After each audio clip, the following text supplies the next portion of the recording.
খিলাড়িয়া। আচ্ছা আচ্ছা। তো বোন আপনি দেখতে অনেক সুন্দর।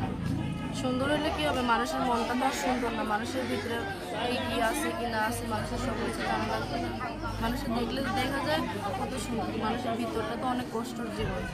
আচ্ছা আচ্ছা। সম্মানিত দর্শক, আসসালামু আলাইকুম।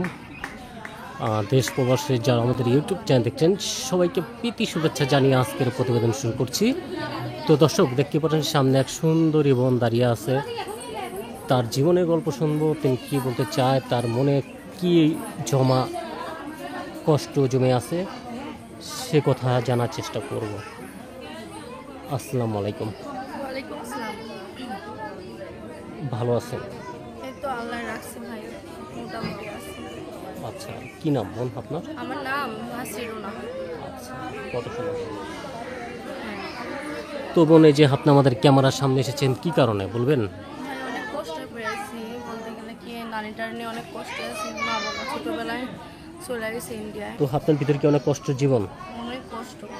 আচ্ছা, কি কষ্ট আপনার ভিতরে? কষ্ট বলতে গেলে কি, ছোটবেলা থেকে বাপ মারে দেখি না, বাপ মা চলে গেছে, নানির কাছে থাকি, নানা ছিল মারা গেছে, একটা ভাই আছে, পড়াশোনা করাইতে পারি না টাকার লেগে, মানুষের বাসার বাড়ি কাজ করি।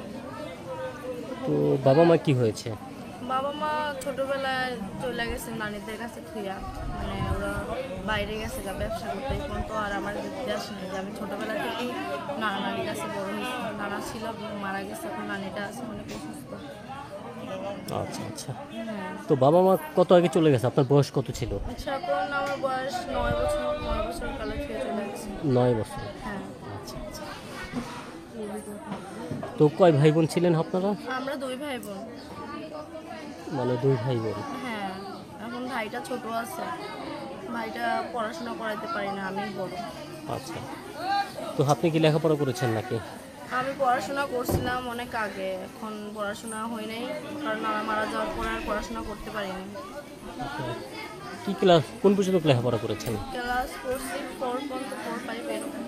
মানে 4, 5। মোটামুটি অল্প কিছু নাম লেখা আবার সব কিছু ধরতে পারি। আচ্ছা, তারপর লেখাপড়া হলো না কেন? লেখাপড়া হয় নাই, নানাটা অসুস্থ হয়ে যাওয়ার পরে নানাটার পিছনে টাকা পয়সা অনেক খরচ লাগছে, নানাটার পরে বাঁচাইতে পারলাম না, মরে গেল। এখন নানিটার নিয়ে ভাড়া বাড়ি আসি, নানিটারে আমি কাজ কাম করে খাওয়াই, কাজ কাম দিক এই দেবো আর ধ্যান দিব না, পড়াশোনা ধ্যান দেবো, এই জন্য পড়াশোনাটা আর হয় নাই। আচ্ছা, তো এখন কি বিয়ে শাদী করতে চান নাকি একটু সহযোগিতা চান? এখন বিয়ে শাদি করবো, সে যদি আমাকে আমার দায়িত্ব নেয়, আমার আমার খাওয়ান খরচ যদি কেউ দিতে পারে, বা আমার বিয়ে শাদি করতে চায়, ভালো মনের মতো মানুষ পেলে আমি বিয়ে শাদি করবো। আচ্ছা আচ্ছা। হ্যাঁ, তো এই যে আপনি কত সুন্দরী, স্মার্ট, লম্বা, কিন্তু বিয়ের প্রস্তাব অথবা মনের মানুষ কি আপনার জীবনে আসেনি? আসছিল, অনেক মানুষই আসছিল, ধোকা দিয়ে চলে গেছে, আশা ভরসা দিয়েছে, দিয়ে চলে গেছে। মানে আপনাকে আশা ভরসা দিয়েছে? হ্যাঁ, আচ্ছা, কি আশা দিয়েছে আপনাকে? আশা দিয়েছে বিয়ে করব, বা আমার নানির মানে চিকিৎসা করাবে, এটা করাবে ওইটা করাবে, এটা বইলা এই যে ঈদের পরে আসবে, এরা আসবে, এটা বইলা আশা দিয়ে কথা বইলা, আর কোনো খরচ পাতি দেয় নাই, আর না আমার দেখতে আইলো না কিছু, এরকম আশা ভরসা দিয়েছে, বিয়ে শাদি করি। তো আপনি আগে প্রতিবেদন করেছেন? হ্যাঁ, আচ্ছা, তো করে কি মনের মানুষ পাননি? না, মনের মতন মানুষ পাইনি, পাইলে কি আর আসি বলেন, পাইলে তো আর আসি না। তো এই যে মনের মানুষ পান নাই, এখনো আবার এসেছেন, যদি এখনো না পান তাহলে কি করবেন? এখন না পাই দেখি, সব তো আল্লাহর ভাগ্য, তাই না? মানুষ তো বাঁচতে বাঁচতে গেলেই মানুষ পেয়ে যায়, তাই না? এখন আইলাম, এখন যদি এবার কেউ যদি না পাই, পরবর্তীতে যদি তারপরে যদি সামনে আসি প্রতিবেদন না পেলে তখন আশা লাগবে, তাই না? এখন যদি ইনশাল্লাহ পেয়ে যাই, তাকে জীবন সাথী বানিয়ে নিব। মানে একবার না পারি দেখে শতবার, হ্যাঁ, মানে তাহলে চেষ্টা জীবনসাথী বানিয়ে চালিয়ে যেতে হবে, ঠিক না?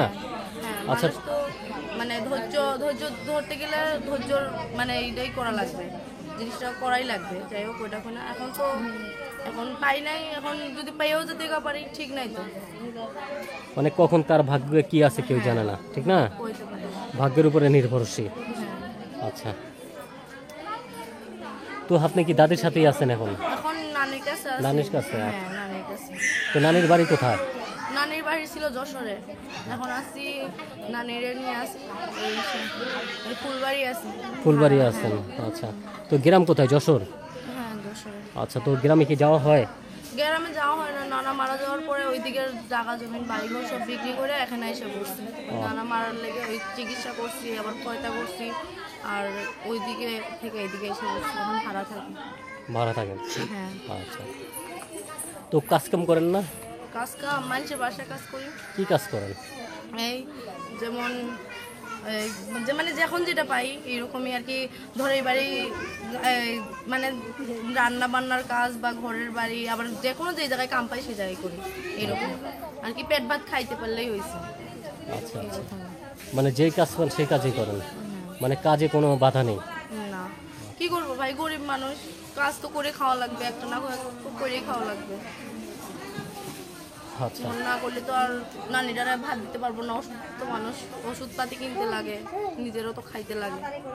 আচ্ছা, তো কোনো ভাই যদি আপনাকে পছন্দ করে হ্যাঁ, অথবা কথা বলে, কিভাবে কথা বলবে? কথা বলবো, ফোন নাম্বার আছে, সে যদি আমার সঙ্গে কথা বলতে চায়, সে যদি মনের মতন হয়, তাহলে আমি পার্সোনাল নাম্বারও দেবো, সে যদি আমার সারা জীবনের দায়িত্ব নিতে চায়। আচ্ছা আচ্ছা, তো আপনার নাম্বার কি মুখস্থ? আমার নাম্বার মুখস্থ না, আমার ফোন নাম্বার আছে। আচ্ছা, তো নাম্বার কি দিয়ে দিবেন? হ্যাঁ, আমি দিয়ে দেবো। আচ্ছা, তো প্রিয় দর্শক দেখতে পাচ্ছেন সামনে এক বোন দাঁড়িয়ে আছে, বিয়ের উদ্দেশ্যে ক্যামেরার সামনে এসেছে। মনের মানুষের যদি পেয়ে যায় পার্সোনাল নাম্বার দিবে, যদি কোনো ভাই তাকে পছন্দ করেন সরাসরি তাকে ফোন দেবেন, আর বিয়ে করলে সেক্ষেত্রে তাকে ফোন দেবেন।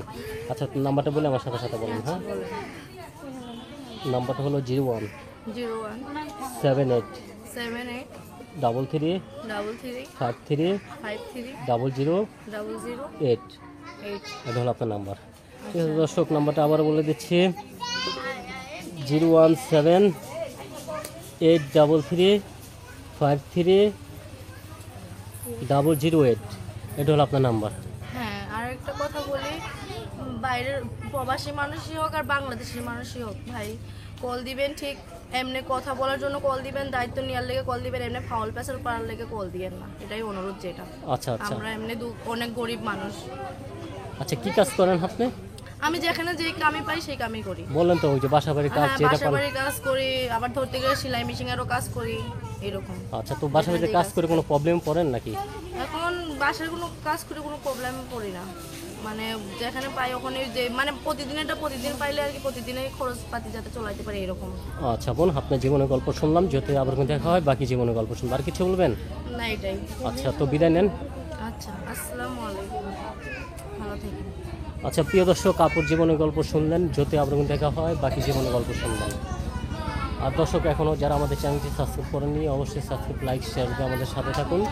সবাইকে অসংখ্য ধন্যবাদ জানিয়ে আজকের প্রতিবেদন শেষ করছি। আল্লাহ হাফেজ, আসসালামু আলাইকুম ওয়া রাহমাতুল্লাহি ওয়া বারাকাতুহু।